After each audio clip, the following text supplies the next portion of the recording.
BNP ইনশাল্লাহ জনসমর্থন নিয়ে 2/3 বেশি আসনে বিজয়ী হয়ে সরকার গঠন করবে।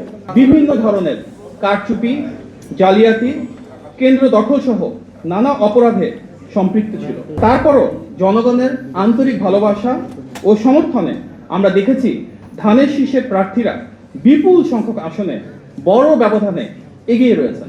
অনেকে এর মাঝে বেসরকারিভাবে নির্বাচিত হয়েছেন। জনগণের ভালোবাসায় সিক্ত দল বিএনপি ইনশাল্লাহ জনসমর্থন নিয়ে 2/3 বেশি আসনে বিজয়ী হয়ে সরকার গঠন করবে।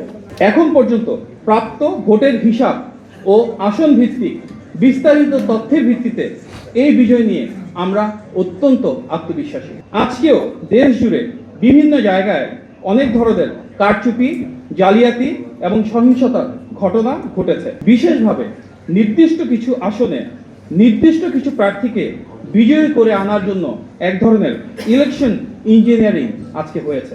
এটা বিশ্বাস করার যথেষ্ট কারণ রয়েছে আমাদের। শুধুমাত্র ঢাকা শহরে ঢাকা 8, ঢাকা 11, ঢাকা 13, ঢাকা 16 সহ বেশ কিছু আসনে ভোট গণনা এবং ফলাফল ঘোষণায় উদ্দেশ্য প্রণোদিতভাবে বিলম্ব করা হচ্ছে।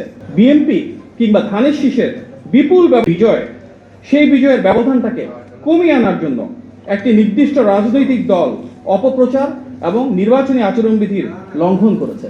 ফলে নির্দিষ্ট কিছু আসনে এই ইলেকশন ইঞ্জিনিয়ারিং হয়তো পরাজয়ের ব্যবধানটা কমিয়ে আনছে এবং দেশব্যাপী ভোটারদের স্বতঃস্ফূর্ত অংশগ্রহণকে কিছুটা ব্যাহত করেছে।